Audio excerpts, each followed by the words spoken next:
Hey guys, this is Bell with a quick guide to Stix Bunkjunker. We're gonna go over the abilities first, the main changes. We're gonna go over the weak auras we're gonna use, and then lastly, we're gonna go over our positioning throughout the fight. Alright? First things first, let's talk about Prototype Power Quell. This is the main new mechanic. It's passive, it's just gonna happen. These coils are gonna spawn throughout the fight. They'll pick a random player, they'll channel damage into them. If you get picked, you have to like use a defensive, and you will have your healer spot heal you. All right, it's a healer mechanic for the main part, but there's a small caveat to them. If you roll into them as a ball, you'll bounce off, much like how you bounce off other players or their ball form. Next, Incinerator. This is gonna be the main reason we have to move throughout the fight.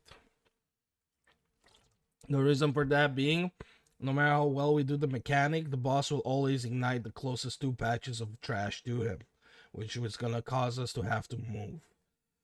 Next, electromagnetic sorting. The main difference in Mythic is that we only have 4 people change. Alright? So only 4 people will be turned into balls.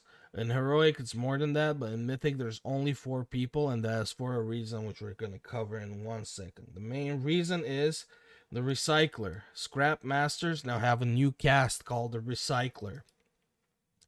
After a 14-second cast, they will just one-shot one of the players. Alright? I know it says 10 here, but it's been nerfed, and now it's 14 seconds. Now, the only way to interrupt this cast is to run your ball over it. And there's going to be 4 Scrap Masters and 4 people with balls. That means each player needs to run 1 Scrap Master over at least. There's another point to this. You can only run them over once your ball is of medium size, which basically means that you have 14 seconds to get to medium size and then run your Scrap Master as well. And if you're not medium size, you'll just bounce off them. Now once they get rolled over, they will not cast the Recycler again. They'll go back to being Scrap Masters, the same they were in the Heroic version of the fight. Lastly, Overdrive is gonna happen a lot quicker now.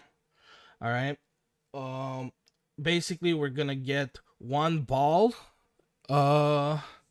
ability, and then straight after the first set of balls, we're gonna go into the Overdrive version where we have 2 bombs. So it's no longer percentage based, it's just gonna happen after the first balls, which means most of the fights is gonna be with 2 bombs. Alright, that's pretty much everything for abilities. Now let's go over the weak auras we're gonna be using. First of all, weak auras anchor, this one. This is just gonna put the stop sign over the territorial bombshells. There's a bit more of them in Mythic, and this is gonna just put a big stop sign over their models so you know exactly not to run over them. Alright, that's number 1. Number 2 is Northern Sky.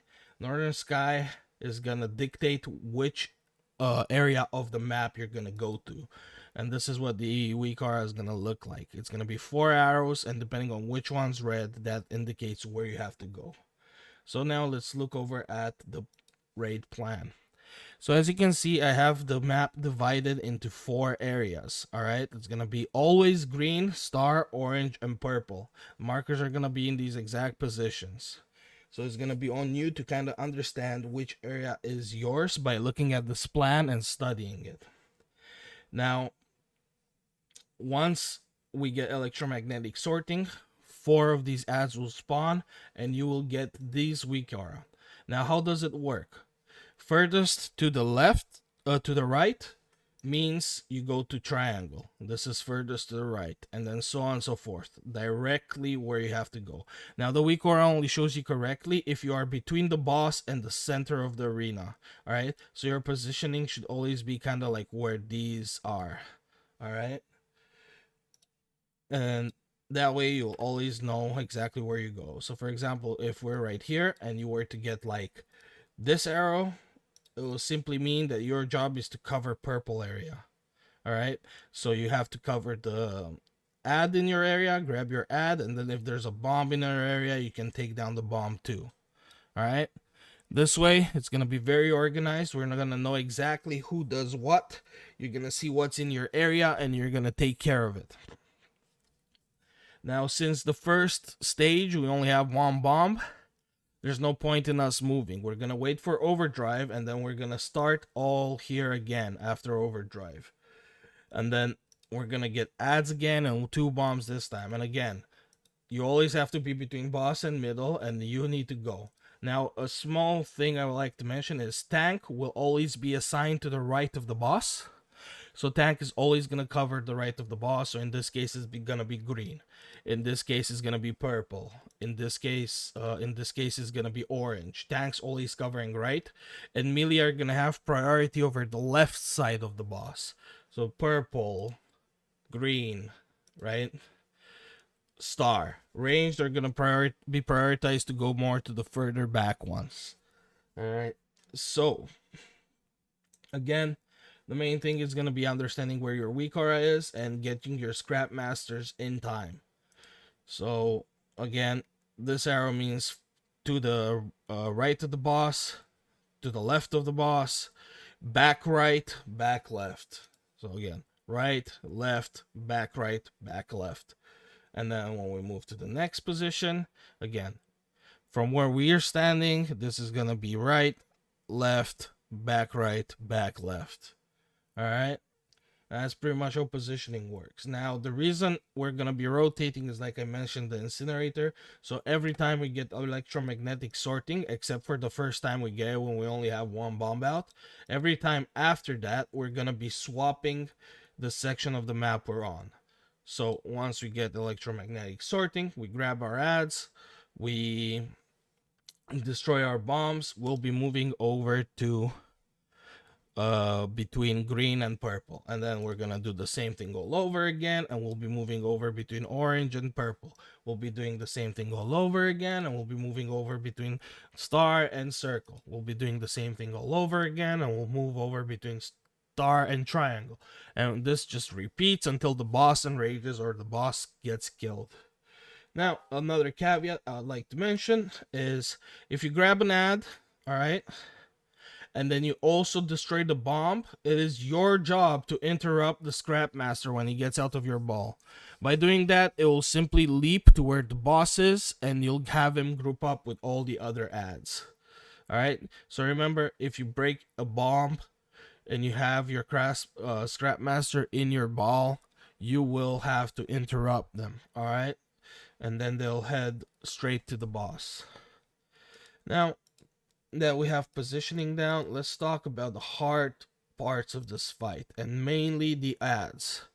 All right, so we're gonna have to do 2 things. Whenever all these territorial bombshells spawn, we're gonna need to group them up fast. So the way to do that is range. You're gonna start with the ads on the right side of the boss, going towards the boss, like this arrow points.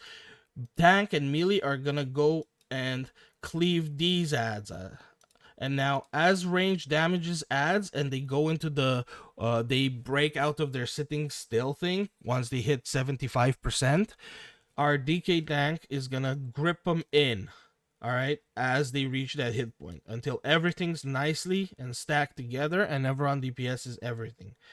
That is the main way we want to deal with these ads. All right, so it's gonna be kind of melee are starting from the left side, range are starting from the right side. Range, as soon as you hit that health cap where the ad starts moving and is able to be grabbable, you move on to the next ad. The main strongest specs in this fight are gonna be priests, shadow priests and boomkins. You guys can dot up all the ads and do a lot of damage to all of them simultaneously.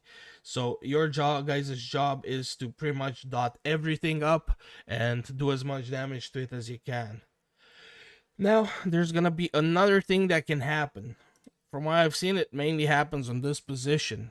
Sometimes you can get bombshells completely surround the scrap master. In that case, we are no longer gonna go from range from the right and melee from the left.